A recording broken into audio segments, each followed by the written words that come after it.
how are you? And welcome to today's video. And for today's video, I'm going to be discussing one of my favorite shows of all time, Six the Musical. Not only am I going to be discussing with you guys, but I'm also going to give you guys some historical facts.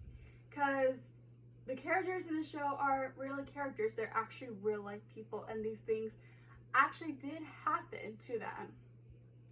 So for those of you who don't know what Six the Musical is, it's essentially a show where the six wives of King Henry VIII come together to form a modern pop girl band.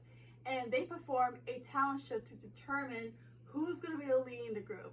And how they're going to be basically determining that is they have to ask the audience to convince them that they had the absolute worst time with King Henry VIII.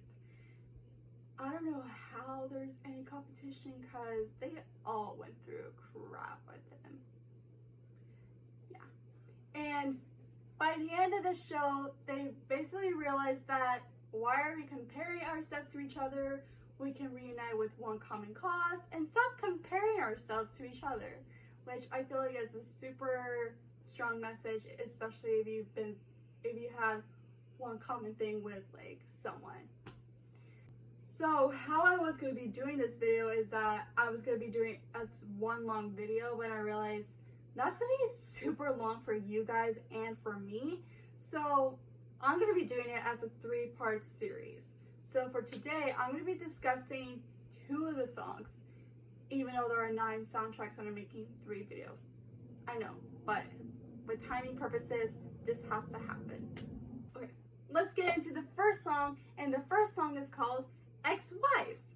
And this song is basically about, they basically introduce themselves to the audience, and they basically like, it's a big old mystery about what's gonna happen through the song.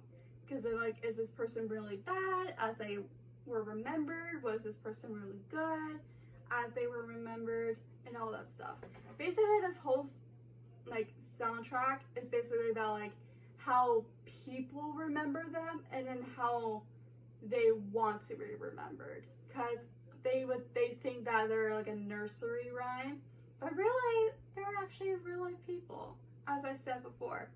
So yeah, it's a really good intro song, I feel like, because they basically it basically starts out with the show, and that's why I love it. Let's get into the first wife song, Catherine of Aragon. And basically, her song is called No Way. And the reason her song is called No Way is because she thinks that there's absolutely no way that after 24 years of marriage with King Henry VIII, that he's basically leaving her and breaking the Catholic Church that was connected to England. So, of course, there was a lot of bad things that happened. I feel like the song is super relatable because, yeah, like how would you, there's absolutely no way that this person that you loved is basically breaking up with you to leave you for another person. And that's basically what this is a song about. It's definitely a good breakup song to listen to. I know for me, it's definitely a really good breakup song to listen to. It's crazy. Alright, that is basically the first part of this series. I hope you guys enjoyed it. Subscribe to me, follow all my social medias, and see you guys later.